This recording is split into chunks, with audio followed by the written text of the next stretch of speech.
Hello friends, आज जो मैं आपको करवाने वाला हूँ 10th क्लास का मैथ्स प्रश्नावली 3.3। देखते हैं क्वेश्चन में क्या है। निम्न रैखिक समीकरण युग्मों प्रतिस्थापन विधि से हल कीजिए। तो बहुत सारे क्वेश्चन हैं। फर्स्ट क्वेश्चन के 6 पार्ट है, तो पहले मैं आपको फर्स्ट क्वेश्चन करके दिखाता हूँ। इसको किस विधि से करना? प्रतिस्थापन विधि से। ठीक है, तो मैं पहले क्वेश्चन लिख लेता हूँ फर्स्ट, उसके बाद मैं आपको करके दिखाता हूँ। पहली इक्वेशन है x + y = 14 और दूसरी इक्वेशन है x - y = 4। ठीक है, तो आपको क्या करना है, ये दोनों इक्वेशन सिंपल फॉर्म में पहले से इक्वेशन बनी हुई है, तो इसको ले लेंगे इक्वेशन नंबर 1, समीकरण 1 मान लेंगे इसको, और इसको मान लेंगे समीकरण 2। क्योंकि आपको प्रतिस्थापन विधि से सॉल्व करनी है, तो आपको क्या करना पड़ेगा, इक्वेशन 2 से आपको बना लेना इक्वेशन 3। ठीक है, जैसे मैं बनाता हूँ x - y = 4। ये माइनस का उधर आके किस चीज़ का हो जाएगा? प्लस का। ये बन गया आपका इक्वेशन नंबर 3। अब एक बात याद रखना, प्रतिस्थापन विधि में एक बात सबसे मेन होता है कि जिस इक्वेशन से आप इक्वेशन 3 बनाओगे उसकी वैल्यू उसमें पुट मत कर देना। यानी मैंने किससे बनाई है? ये बनाया मैंने समीकरण 2 से। समीकरण 3 जो बनाया मैंने किससे बनाया? समीकरण 2 से।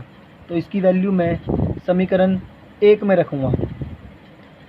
तो लिखना आपको x का मान समीकरण 1 में रखने पर,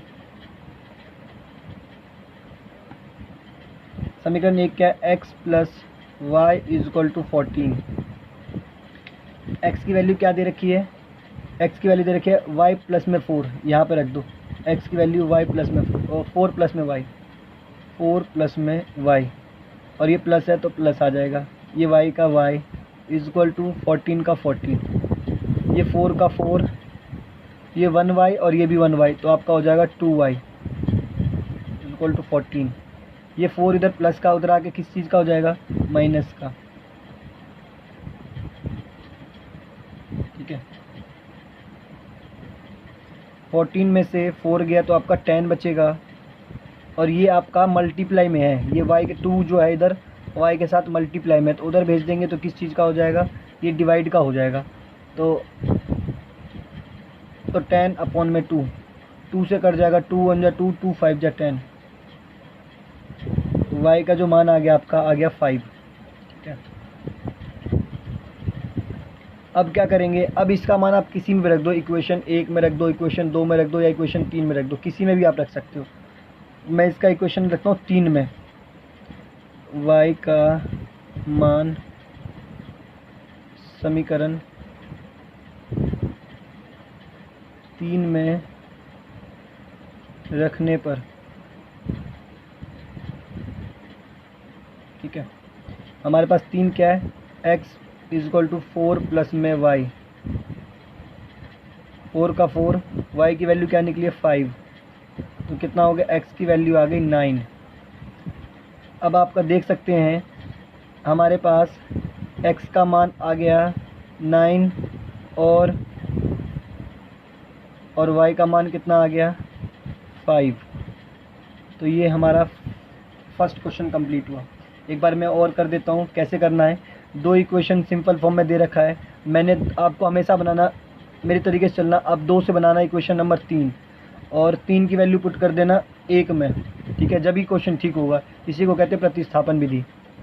ठीक है, तो बड़े ध्यान से करना इस क्वेश्चन को। फर्स्ट क्वेश्चन मैंने आपको कंप्लीट करवा दिया।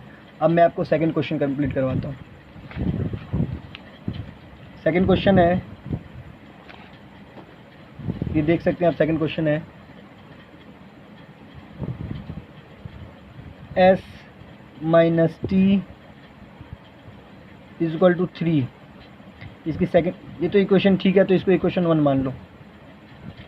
सेकंड इसकी दे रखी है इक्वेशन s/3 t/2 = दे रखा है 6। इसको इक्वेशन नंबर 2 नहीं मानेंगे क्योंकि अपॉन में दे रखा है, तो इसको पहले हम सिंपल इक्वेशन में बना लेते हैं, ठीक है। तो आप क्या कर लीजिए, सबसे पहले इन दोनों का एलसीएम ले लीजिए। आप एक बात ध्यान रखना कि दोनों एक दूसरे के टेबल में आते नहीं हैं, तो इन दोनों का एलसीएम डायरेक्टली मल्टीप्लाई होगा, 6 आ जाएगा, ठीक है। आप क्रॉस मल्टीप्लाई कर दीजिए, इसका मल्टीप्लाई इससे और इसका मल्टीप्लाई इससे, तो ये हो जाएगा 2s, बीच में प्लस है तो प्लस, इसका इससे कर दो तो 3t, ठीक है। इधर आ जाएगा 6, इधर यही बचेगा, ठीक है। ध्यान से देखिए, दोनों का एलसीएम ले लिया, मल्टीप्लाई जब होगा दोनों का मल्टीपल होगा, जब इन दोनों का मल्टीप्लाई करके ये होगा, तो आप डायरेक्ट लीजिए क्रॉस मल्टीप्लाई कर दीजिए, इसका इससे और इसका इससे, बीच में जो साइन है वो साइन हमेशा रहेगा ही रहेगा, ठीक है। अब क्रॉस मल्टीप्लिकेशन कर दीजिए, इसका इससे, तो 2s 3t और 6 इंटू में 6, 2s 3t इक्वल टू में 36, इक्वेशन नंबर सेकंड, ठीक है। अब आपकी क्या चीज़, ये सेकंड से बनाइए इक्वेशन नंबर थर्ड। अब किसी को भेज सकते हैं, मैंने पहले 3t को इधर भेज दिया, ये प्लस का था, इधर आके माइनस का हो गया। अभी s की वैल्यू निकालनी है, तो यहाँ पे इक्वेशन नंबर मत याद करना भी 3, क्योंकि अभी इसके साथ 2 है ही, ठीक है। तो इसको मल्टीप्लाई में भेजना पड़ेगा, जब ही s का मान आएगा आपका 36। अब ये मल्टीप्लाई में है तो इधर आके किस चीज़ में आएगा, इधर आपका डिवाइड में आ जाएगा, इसको लेना इक्वेशन नंबर 3, ठीक है। अब लिख देना s का मान समीकरण 1 में रखने पर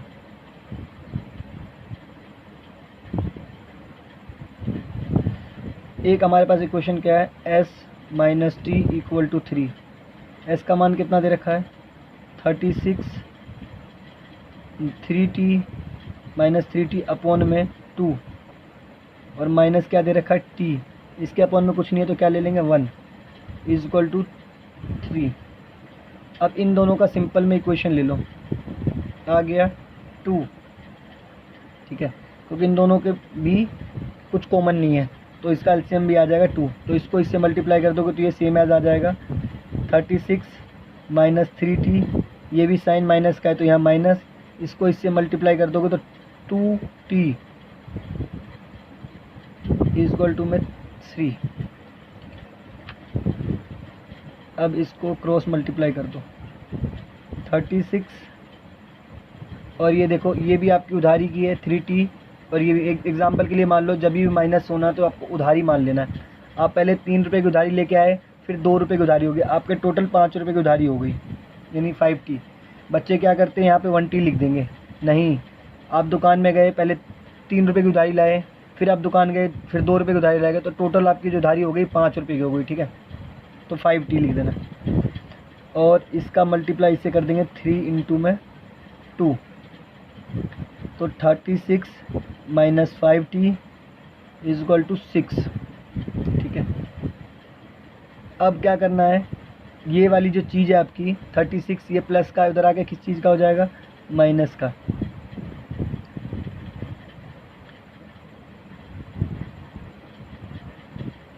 इसको मैं इधर ही सॉल्व कर देता हूँ थोड़ा सा आपको, तो ये 5t का इधर 5t आ जाएगा, माइनस का 5t है। अब देख लिए, अब हमारे पास कितने की उधारी है, 36 रुपये की उधारी है, और हमने कितने रुपए दे दिए उसको, 6 रुपये दे दिए, तो अभी भी कितने की उधारी बचेगी, 30 रुपये की अभी भी उधारी बचेगी आपके पास, है ना। किसी का आपने 36 रुपये की उधारी ले लिया है और 6 रुपये आपने दे दिया, तो 30 की उधारी तो बचेगी। तो अब ये माइनस से माइनस कट जाएगा, ये 5 इधर मल्टीप्लाई में, उधर आके डिवाइड में,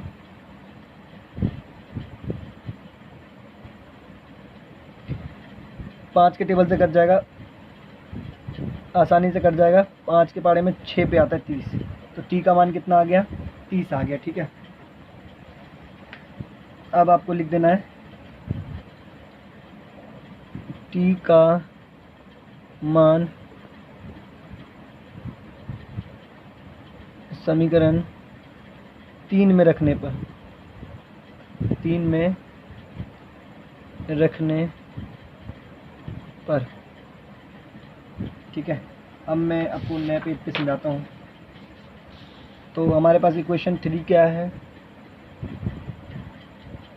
S36 माइनस 3t अपॉन में 2, 36 3, यहाँ पे t का मान हमने निकाला हुआ देख सकते हैं आप कितना है, 6, तो यहाँ पे रख दो ब्रैकेट लगा के, और अपॉन में 2 का 2, ठीक है।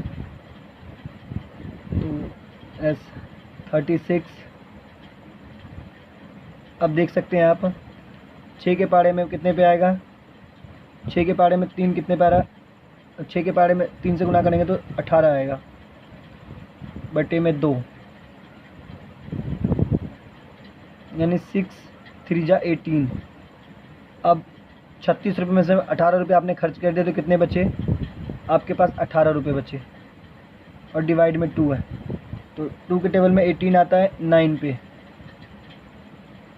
अब 9 से S की वैल्यू कितनी आ गई, 9 आ गई आपकी, और आपकी T की वैल्यू कितनी आ रखी थी, 6। तो दोनों क्वेश्चन आपके 9 और 6 अच्छे समझ आ गया। मैं आपको 4th क्वेश्चन भी समझाता हूँ, ठीक है। 3rd क्वेश्चन मैं स्किप कर रहा हूँ, 3rd क्वेश्चन मैं आपको स्पेशल वीडियो बना के दूंगा। 4th क्वेश्चन मैं आपको बताता हूँ, 0.2x 0.3y is equal to 1.3, 0.4x plus में 0.5y इक्वल 2.3। अब ये क्या है, पॉइंट वाला है, तो आप पहले कीजिए इनको ना, इन सबको 10 से मल्टीप्लाई कर दीजिए। तो लिख दो दोनों समीकरण को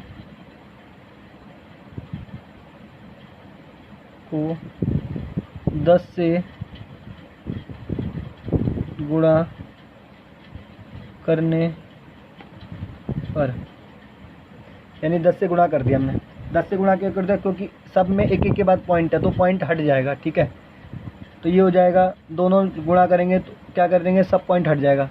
तो ये हो जाएगा सिंपल में 2x, ये हो जाएगा 3y, ये हो जाएगा 13, ये क्वेश्चन 1, ये हो जाएगा 4x 5y equal to 23, equation number 2, ठीक है। अब इक्वेशन 2 आपको मैंने बता ही रखा है कि 2 से क्या बनाना है, 3, क्योंकि प्रतिस्थापन विधि है। तो 4x प्लस में y 23, ये प्लस का है, उधर आके माइनस y वाली चीज़ भेज रहा हूँ मैं। आप किसी भी चीज़ को भेज सकते हैं, बस माइनस नहीं होनी चाहिए कंडीशन। अगर कंडीशन माइनस आ रही है तो पहले माइनस वाले को भेजो, अगर दोनों ही प्लस की है तो आपकी इच्छा, आप किसी को भी भेज सकते हैं। तो 5 इधर 5y प्लस का, उधर आके माइनस, ठीक है। अब ये 4 मल्टीप्लाई में उधर आके किस चीज़ में है, डिवाइड में कर देता हूँ मैं।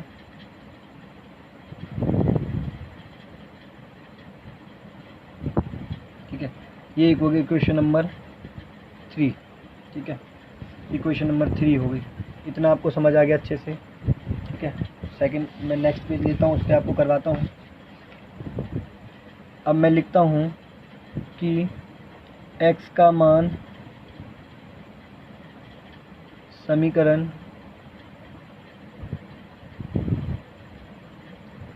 1 में रखने पर, आप कभी भी याद करना, आप कभी 1 से बनाओगे 3 याद तो करना, तो उसकी वैल्यू 2 में रखना। मैं हमेशा क्या करता हूँ, आपको मैं फिर बता रहा हूँ, प्रतिस्थापन विधि करने के लिए पहले आपको इक्वेशन नंबर 1 समीकरण नंबर 1 बनाना पड़ेगा, फिर समीकरण नंबर 2 बनाना पड़ेगा।